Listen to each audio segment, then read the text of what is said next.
Salut, Bertie le Kamit. Attention à ce que vous êtes en train de faire. On voit très bien que on est en fin de règne, que vous êtes en fin de règne. Une petite étincelle comme ça suffira le moment venu pour mettre les Camerounais dans les rues et vous dégager une bonne fois pour toutes. Vous semblez être très perturbé en ce moment. Vous avez perdu votre sérénité et ça se voit.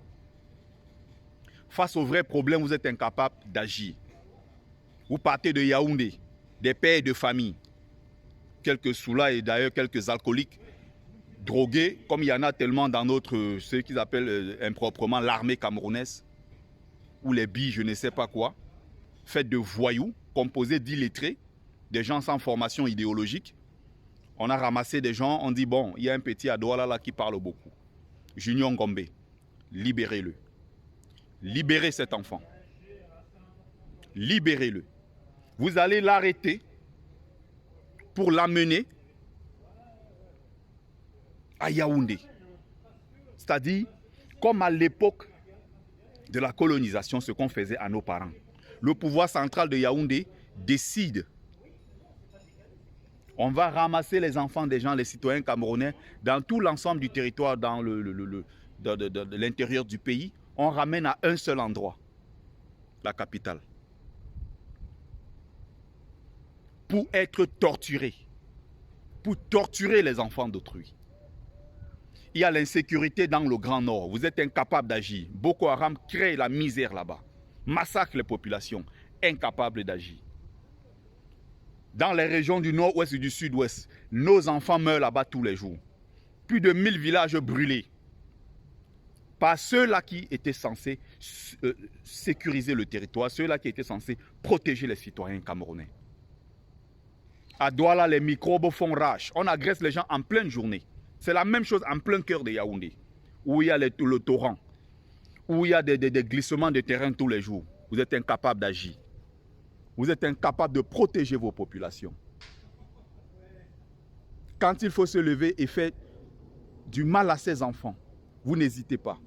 À partir de chez vous, des pères de famille, vous vous levez, vous allez prendre les enfants des autres injustement, vous mettez en prison. Junior Ngombe n'a rien fait. Il fait partie de cette jeunesse exemplaire qui dénonce. Il fait partie de cette jeunesse qui porte les causes justes. Il fait partie de cette jeunesse qui n'est pas dans le cure, qui n'est pas dans les vidéos obscènes sur TikTok, sur les réseaux sociaux en général.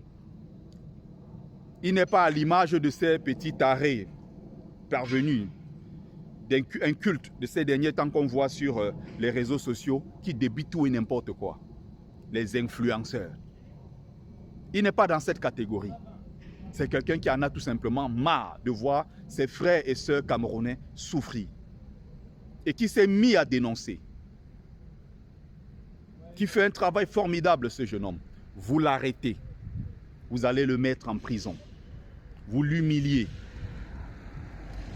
Comme vous avez pris Kamto, l'humilier, menotté, envoyé à Yaoundé. C'est le même trajet qu'on fait à chaque fois. Le laisser faire ses besoins sur lui. L'humilier, venir raconter à la télé, l'insulter, le séquestrer encore chez lui 3 mois après avoir fait 9 mois de prison. Vous êtes content de ça quand vous restez chez vous. Je rappelle une chose. Paul Biya, votre Dieu, Paul Biya partira. Vous le payerez. Je dis bien, vous serez traqués. Jusqu'au dernier retranchement, vous serez poursuivis, traqués. La justice fera son travail, si ce n'est la justice même populaire. Les gens comme les gens de Diablo Momo payeront. Les Atangandi Moulinex payeront. Tous ces gens-là payeront le moment venu. Votre Dieu, Volbia, sera parti. Il y a quelque chose qui se prépare au Cameroun. 2025. Même ici en diaspora, vous serez traqués. Bande d'incapables. Le pays avec toutes ses richesses, vous avez pillé. Il n'y a pas de route. Pas d'électricité. Pas d'eau. Les gens n'arrivent pas à manger. Ils n'arrivent pas à se soigner.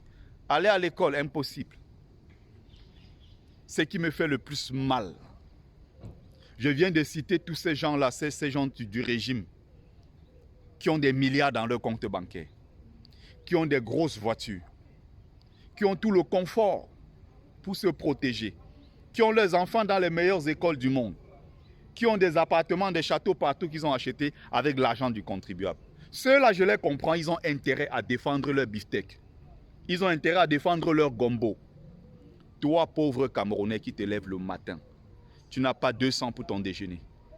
Tu ne peux même pas prendre la moto 150 francs.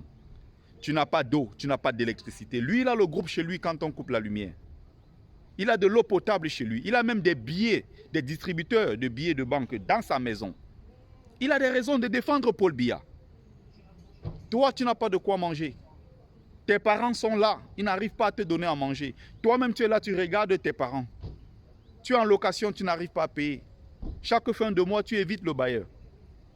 Tu as enceinté les enfants des gens partout au quartier. Incapable de t'en occuper. Un jeune Camerounais se bat pour le changement. Tu te moques de lui en soutenant le bourreau.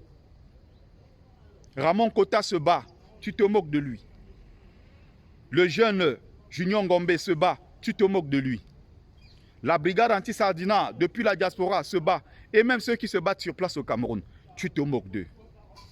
Dans l'histoire, c'est toi le sorcier. Voilà ce qui me choque le plus. Les Camerounais, ces Camerounais-là, qui se moquent de ceux qui font des sacrifices au quotidien pour le changement. J'ai très mal. Une catégorie de racailles, de méchants. Et Dieu seul sait le nombre qu'il y a dans ce pays. Le Bahat n'a jamais payé. Et avec ça, on ne construira pas un pays.